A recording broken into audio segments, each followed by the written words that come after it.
여기 신문이 한 장 있습니다. 심리학자 리처드 와이즈먼은 스스로 운이 없다고 믿는 사람들에게 이 신문을 주고 미션을 줬습니다. 이 신문에 사진이 몇 장 있는지 세어보세요. 그들은 땀을 뻘뻘 흘리며 2분 동안 신문을 샅샅이 뒤졌습니다. 총 43장입니다. 하지만 스스로 운이 좋다고 믿는 사람들은 달랐습니다. 그들은 신문을 펼치자마자 단 2초 만에 미션을 끝냈어요. 어떻게 한 걸까요? 신문 두 번째 페이지에 5cm만한 큰 글씨로 이렇게 적혀 있었기 때문입니다. 이 신문에는 사진이 43장 있습니다. 운이 없는 사람들은 사진을 세라는 명령에 갇혀 눈앞에 있는 정답을 못 본 겁니다. 혹시 여러분도 지금 인생이라는 신문 속에서 사진만 세느라 대문짝만하게 적혀있는 행운의 메시지를 놓치고 계신 건 아닐까요? 여러분은 성공합니다. 여러분이 그걸 원했기 때문이죠. 안녕하세요. 하와이 대저택입니다. 네, 여러분. 방금 말씀드린 실험 꽤 충격적이지 않으셨나요? 우리는 흔히 불운을 머피의 법칙이라고 부르며 세상을 탓합니다. 하지만 과학은 냉정하게 말합니다. 불운은 세상이 당신을 괴롭히는 게 아니다. 당신이 기회를 보지 못하는 맹목 상태이기 때문이다. 세상에는 참 이상한 사람들이 있습니다. 남들보다 더 많이 노력하는 것 같지도 않은데 늘 결정적인 순간에 기막힌 타이밍으로 성공을 낚아채는 사람들. 마치 우주가 그 사람을 중심으로 회전하는 것처럼 모든 기회가 그 사람 앞에서만 멈춰서는 것 같은 느낌을 주는 사람들. 우리는 그들을 보며 질투 섞인 한숨을 내뱉곤 합니다. 저 사람은 전생에 나라를 구했나? 나는 왜 이렇게 되는 일이 없을까? 하지만 정말 그럴까요?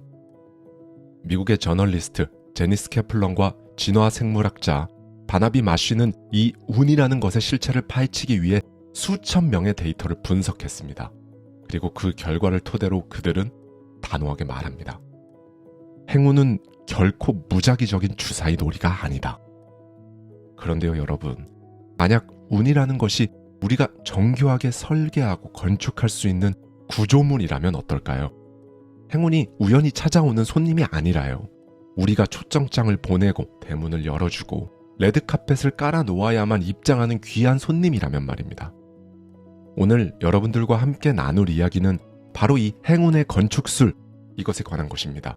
제니스 캐플런과 바나비 마쉬가 쓴 나는 오늘도 행운을 준비한다에 담겨있는 통찰을 가져와서요.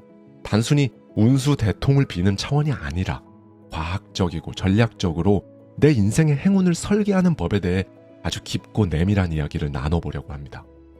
오늘 영상이 끝날 때쯤이면요. 여러분은 아마 주머니 속에 있는 동전 하나, 아침에 스치듯 만난 낯선 사람의 미소가 전혀 다르게 보이기 시작할 겁니다. 지그재그로 걸어야 행운을 만난다. 행운에 대해 이야기할 때요. 가장 먼저 떠오르는 사람이 한 명 있습니다. 헐리우드의 전설, 인디아나 존스이자 스타워즈의 한 솔로인 해리슨 포드입니다. 보통은 그를 타고난 스타라고 그냥 생각합니다. 하지만 그의 30대는 정말 처절한 무명의 연속이었습니다. 오디션에 갈 때마다 감독들은 그에게 이렇게 말했죠. 자네는 스타가 될 제목이 아니야. 집에 가서 기술이나 배우게. 이 책의 저자는 지그재그 이론을 이야기합니다. 목표를 향해 직선으로만 달려가는 사람은 길가에 숨어있는 행운을 보지 못한다는 것이죠. 해리슨 포드는 바로 그 직선주로에서 탈락한 겁니다. 보통 사람이라면 거기서 좌절하고 신세한탄을 하거나 배우라는 길을 포기했을 겁니다. 하지만 그는 정말로 기술을 배웠습니다. 바로 목수일이었죠. 그는 생계를 위해 누군가의 집 문을 고치고 지붕을 수리했습니다. 여러분, 여기서 정말 중요한 포인트가 있는데요. 그는 아무 집이나 고친 게 아닙니다. 헐리우드라는 행운의 주소지 근처를 맴돌았어요. 스튜디오 관계자들의 집을 집중적으로 공략했죠. 어느 날 그는 신인 감독 조지 루카스의 사무실에 문을 설치해달라는 의뢰를 받습니다. 그는 땀을 뻘뻘 흘리며 문을 닫았죠. 그러다 잠시 쉬는 시간에 우연히 그곳에서 진행되던 오디션의 대본 리딩을 도와달라는 부탁을 받게 됩니다. 배우가 펑크를 내서 대사를 읽어줄 사람이 필요했던 것이죠. 그는 목수 분장을 한 채 아무런 기대 없이, 하지만 그동안 갈고 닦았던 연기력으로 무심하게 대사를 읽어 내려갔습니다. 그 순간 그 자리에 있던 스티븐 스필버그와 조지 루카스는 전율을 느꼈습니다. 저 목수 누구지? 저 건방지고 시니컬한 말투 그냥 한 수솔로잖아. 그렇게 그는 스타워즈라는 역사적인 우주선에 탑승하게 된 겁니다. 이것은 행운일까요? 네, 행운입니다. 하지만 그가 만약 집에 누워서 신세 한탄만 하고 있었다면, 혹은 헐리우드과 전혀 상관없는 동네에서 목수 일을 했다면 과연 이 행운이 그를 찾아갈 수 있었을까요? 저자들은 말합니다. 행운은 주소를 가지고 있다. 당신이 그 주소 근처에 서성거려야 행운이 당신을 발견할 수 있다. 여러분, 인생이 계획대로 풀리지 않아서 지금 엉뚱한 곳에서 헤매고 있다고 느껴지시나요? 직선이 아니라고 두려워하지 마십시오. 직선주로에서 이탈했다고 두려워할 필요 없습니다. 해리슨 포드에게 목수 일은 실패가 아니라 행운을 만나기 위한 지그재그 과정이었거든요. 그는 문을 고치고 있었던 게 아니라 자신의 인생으로 들어오는 기회의 문을 직접 달고 있었던 것은 아닐까요? 준비된 자에게 부르는 저축이다. 행운을 준비한다는 것은 때로는 지독한 고통을 견디는 일과 같습니다. 아무도 알아주지 않는 지하 연구실에서 40년 동안이나 쓸모없다는 소리를 들으며 연구에 매달린 한 여성의 이야기를 해볼까 합니다. 그녀의 이름은 카탈린 카리코. 네, 바로 코로나19 백신의 핵심 기술인 mRNA를 개발한 과학자입니다. 그녀가 1990년대에 처음 이 아이디어를 냈거든요. 학계는 그녀를 비웃었습니다. 그건 불가능해. 말도 안 되는 소리를 하고 있어. 연구비 지원은 끊겼고 대학에서는 교수직에서 쫓겨나 연구원으로 강등되었습니다. 연봉은 삭감되었고 동료들은 그녀를 피해 다녔어요. 그녀의 인생은 40년 내내 불운의 연속처럼 보였습니다. 누가 봐도 실패한 인생, 실패한 과학자였습니다. 하지만 그녀는 멈추지 않았습니다. 매일 아침 연구실로 출근해 실패하고 또 실패했습니다. 그녀는 왜 그랬을까요? 그녀는 알고 있었기 때문입니다. 자신의 연구가 언젠가는 반드시 필요한 순간이 올 것이라는 것을. 그녀는 40년 동안 미래의 내 행운에게 편지를 쓰고 있었던 것입니다. 비록 답장은 오지 않았지만 계속해서 편지를 보낸 거죠. 그리고 2020년 전 세계가 팬데믹이라는 거대한 재앙에 휩싸였을 때 그녀가 40년간 쌓아 올린 그 준비는 백신이라는 기적의 이름으로 세상에 나왔습니다. 사람들은 그녀에게 정말 운이 좋았다고, 타이밍이 기가 막혔다고 말할지도 모릅니다. 하지만 그것은 운이 아니라 40년이라는 시간의 압력이 만들어낸 다이아몬드가 아니었을까요? 파스테르는 말했습니다. 우연은 준비된 마음에게만 미소 짓는다.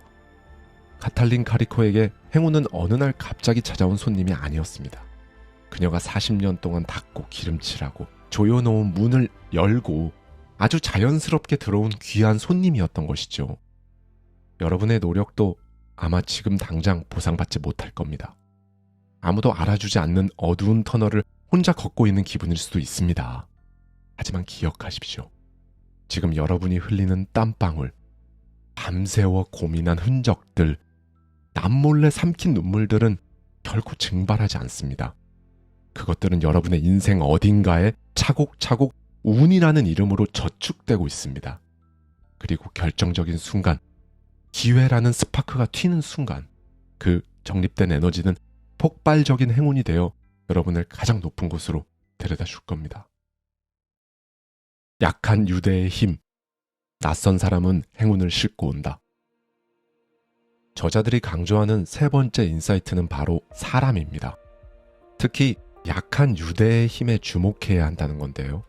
우리는 보통 절친한 친구나 가족이 행운을 가져다 줄 거라고 생각합니다. 하지만 사회학자 마크 그라노베터의 연구에 따르면요. 우리 인생을 바꾸는 결정적인 기회나 정보는 매일 만나는 강한 유대관계가 아니라 가끔 만나는 약한 유대관계에서 온다고 합니다. 매일 만나는 지인들은 나와 비슷한 정보를 공유합니다. 새로운 게 별로 없어요. 하지만 1년에 한 번 만나는 옛 동료, 세미나에서 스쳐 지나간 사람, 우연히 합석한 낯선 사람들은 내가 모르는 전혀 새로운 세계의 정보를 가지고 있습니다. 여기 아주 극적인 사례가 하나 있는데요. 1998년 스탠퍼드 대학원생이었던 레리 페이지와 세르게이 브린은 자신이 만든 검색 기술을 팔러 다녔지만 아무도 사지 않았습니다. 그들은 돈이 없어서 연구를 중단해야 할 위기에 처했죠. 그때 한 교수의 소개로 썬 마이크로 시스템스의 공동 창업자 앤디 벡톨샤임을 아주 잠깐 만날 기회를 얻었어요. 앤디는 바쁜 사람이었습니다. 제가 시간이 없어서 그러는데 딱 10분만 얘기해 봅시다. 두 청년은 현관 앞에 서서 10분 동안 자신들의 꿈을 이야기했습니다. 그 짧은 만남, 그야말로 약한 유대였죠. 하지만 그 10분이 역사를 바꿨습니다. 앤디는 차에 타면서 주머니에서 수표책을 꺼내더니 그 자리에서 10만 달러를 적어 건넸습니다. 이걸로 일단 회사부터 차려보세요. 수표의 수치인 이름에는 구글이라고 적혀 있었습니다. 이 10만 달러가 마중물이 되어 오늘날 전 세계를 지배하는 구글이 탄생했습니다. 만약 그들이 모르는 사람 만나고 다녀봐야 뭐 하겠어 하고 기숙사에만 있었다면 그 행운은 결코 일어나지 않았을 겁니다. 행운은 사람의 발소리를 내며 옵니다. 마음을 여십시오. 그리고 익숙한 울타리 밖으로 나가보세요. 오늘 여러분이 엘리베이터 문을 잡아줬던 그 낯선 사람이 내일 여러분에게 10만 달러짜리 수표보다 더 귀한 기회를 가져다 줄 기회일지도 모르니까요. 보이지 않는 것을 보는 눈, 행운의 시야. 앞서 인트로에서 신문 실험 이야기를 했었죠. 많은 분들이 궁금해하십니다. 그럼 도대체 어떻게 해야 그 숨겨진 기회라는 걸 볼 수 있죠? 저자는 이것을 행운의 시야라고 부르는데요. 어렵지도 않습니다. 남들이 짜증난다고 말할 때 그저 어라 하고 멈춰서는 거죠. 1941년 스위스의 공학자 조르주 드 메스트랄은 강아지와 산책을 하고 돌아왔어요. 그런데 강아지 털과 자신의 옷에 독고말이라는 식물의 열매, 즉 엉겅퀴와 굉장히 비슷한 그 작은 열매들이 잔뜩 붙어 있던 거죠. 보통 사람이라면 짜증나. 이게 왜 붙었어? 하며 신경적으로 떼어내고 말았을 겁니다. 그건 명백한 불운이자 귀찮은 일이니까요. 그런데 메스트랄은 달랐습니다. 그는 짜증을 내는 대신 현미경을 가져왔습니다. 아니, 도대체 이건 어떻게 이렇게 강력하게 달라붙는 거지? 현미경으로 들여다보니 엉겅퀴 끝에 수천 개의 작은 갈고리가 달려 있었습니다. 그 순간 그의 머릿속에 번개가 쳤습니다. 이걸 이용해서 옷을 여미는 장치를 만들면 어떨까? 그것이 바로 오늘날 지퍼를 대신하고 전 세계적으로 쓰이는 벨크로, 즉 찍찍이의 탄생입니다. 강아지 털에 붙은 먼지 덩어리가 수조 원의 가치를 지닌 발명품이 된 것이죠. 행운은 멀리 있지 않았습니다. 행운은 그의 바짓단에 그리고 강아지의 털 끝에 매달려 있었죠. 하나만 더 볼까요? 미국 3M사의 연구원 스펜서 실버는 강력 접착제를 만들려다 실패했습니다. 접착력이 기대보다 너무 약해서 툭 하면 떨어지는 쓸모없는 쓰레기를 만든 거죠. 회사는 이 프로젝트를 폐기하려 했습니다. 그런데 동료였던 아트 프라이는 그 실패작을 다른 눈으로 봤어요. 그는 책 사이에 메모하고 끼워둔 종이가 자꾸 떨어져서 불편을 겪고 있었거든요. 잠깐, 툭 하면 떨어진다고? 그렇다면 붙였다 떼었다 할 수 있는 책갈피로는 최고 아니야? 모두가 접착력이 약해서 실패야 라고 말할 때 그는 약하기 때문에 성공이야 라고 재해석했습니다. 그렇게 탄생한 것이 전 세계 사무실의 필수품, 포스트잇입니다. 여러분, 세상에 나쁜 운은 없습니다. 아직 용도를 찾지 못한 운이 있을 뿐입니다. 여러분이 오늘 겪은 실수, 짜증나는 사고, 계획의 실패, 그 속에 벨크로가 있고 포스트잇이 숨어 있습니다. 행운의 시야를 가진 사람은 쓰레기통 속에서도 황금을 발견할 수 있어요. 작은 행운을 걷어차는 용기. 네, 여러분 한 번쯤은요. 작은 행운을 거절해 보십시오. 이게 도대체 무슨 말이냐 하실 텐데요. 이건 한마디로 행운을 발견하는 것을 넘어 행운의 멱살을 잡고 협상 테이블에 앉히는 겁니다. 영화 로키의 주인공 실베스터 스텔론의 일화는 너무 유명하지만 지금 이 관점에서는 다시 볼 필요가 있습니다. 그는 30살이 되도록 배역을 못 따내는 무명 배우였습니다. 돈이 없어 키우던 강아지를 $50에 팔아야 했을 만큼 정말 처참한 가난 속에 있었어요. 그가 우연히 권투 경기를 보고 영감을 받아 3일 만에 쓴 시나리오, 그게 바로 로키였습니다. 영화 제작사들은 시나리오를 보고 환호했어요. 그리고 그에게 거액을 제시했습니다. 무려 $36만. 지금 돈 가치로 환산하면 수십억 원에 달하는 인생을 역전시킬 수 있는 엄청난 행운이었습니다. 로또 1등에 당첨된 것이나 다름없었죠. 단, 제작사들의 조건이 하나 있었습니다. 시나리오는 좋은데 주연은 당신 말고 유명한 스타 배우를 씁시다. 당신은 너무 무명이잖아. 굶어 죽기 직전의 상황에서 강아지 판돈으로 하루하루 버티는 상황에서 여러분이라면 어떻게 하시겠습니까? 대부분은 감사합니다. 네, 감사합니다. 하고 계약을 체결했을 겁니다. 그것도 엄청난 행운이라고 생각하면서 말이죠. 그런데요, 스텔로는 거절했습니다. 내가 주연을 하지 않는다면 시나리오를 팔지 않겠습니다. 제작사는 미쳤냐고 했지만 그는 물러서지 않았어요. 그는 눈앞에 작은 행운, 즉 돈을 걷어차고 보이지 않는 큰 운명, 즉 꿈을 선택했죠. 결국 제작사는 두 손을 들었습니다. 대신 시나리오 가격을 헐값 $2만 깎습니다. 처음 제안한 비용의 5% 수준이에요. 그렇게 제작비를 최소화하는 조건으로 그의 출연을 허락한 겁니다. 결과는 어땠나요? 로키는 전 세계적인 신드롬을 일으켰고 스텔로는 전설이 되었습니다. 그는 $36만 안전한 행운을 포기하고 자기 인생 전체를 건 위대한 행운을 직접 쟁취해냈죠. 네, 여러분, 사실 이건 굉장히 현명하게 행운을 불러낸 거예요. 하방 리스크는 없고 상방의 가능성은 제한이 없었잖아요. 하방, 즉 스텔로는 당시 어차피 아무것도 없었어요. 영화가 망해도 리스크는 별로 없었죠. 그런데 상방, 즉 영화가 히트하면 세계적인 헐리우드 스타가 될 수 있는 그 기회와 행운을 불러낸 것이죠. 행운이 따르는 사람, 어쩌면 운이 자신을 따를 수밖에 없도록 운명과 단판을 짓는 사람이 아닐까요? 때로는 결정적인 순간에 아니오라고 말할 수 있는 무모한 용기가 가장 큰 행운을 불러오는 주문이 되기도 합니다. 겨울나무는 죽지 않았다. 이제 이야기를 마무리하려 합니다. 여러분, 창밖을 한번 보세요. 앙상한 겨울 나무들이 서 있죠. 잎은 다 떨어지고 거친 껍질만 남은 채 차가운 바람을 온몸으로 막고 있는 저 나무들을 보며 우리는 보통 멈춰 있다거나 생명력이 없다라고 생각하기 쉽습니다. 그런데요, 나무는 단 한순간도 멈춘 적이 없습니다.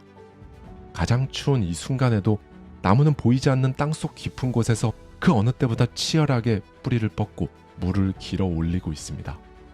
봄에 피어날 꽃을 위해, 여름에 맺을 열매를 위해, 가장 차가운 시간 속에서 지금 가장 뜨겁게 나이테를 새기고 있는 중이라는 것이죠. 로마의 철학자 세네카는 말했습니다. 행운이란 준비가 기회를 만나는 지점이다. 여러분의 오늘 하루가요, 아무런 성과 없이 차가운 바람만 맞은 하루였다고 좌절하지 마십시오. 헛된 시간이 아니었으니까요. 여러분은 지금 여러분 인생에서 가장 단단한 나이테를 만들고 있는 중입니다. 오래된 시계공은 말합니다. 시계가 가장 정확하게 맞는 순간은 수천 개의 톱니바퀴가 보이지 않는 곳에서 계속 맞물려 돌아가기만 하다가 비로소 땡 하고 종을 울리는 그 찰나의 한순간이라고 말이죠. 행운은 마법이 아닙니다. 여러분이 흘린 땀방울, 남몰래 삼킨 눈물, 포기하지 않고 버텨낸 그 지루한 시간들이라는 톱니바퀴가 마침내 딱 하고 맞아떨어지는 필연의 소리입니다. 준비하십시오. 그리고 기다리십시오. 여러분의 계절은 반드시 옵니다. 겨울이 깊을수록 봄은 더 찬란하게 올 겁니다. 감사합니다. 지금까지 하와이 대저택이었습니다.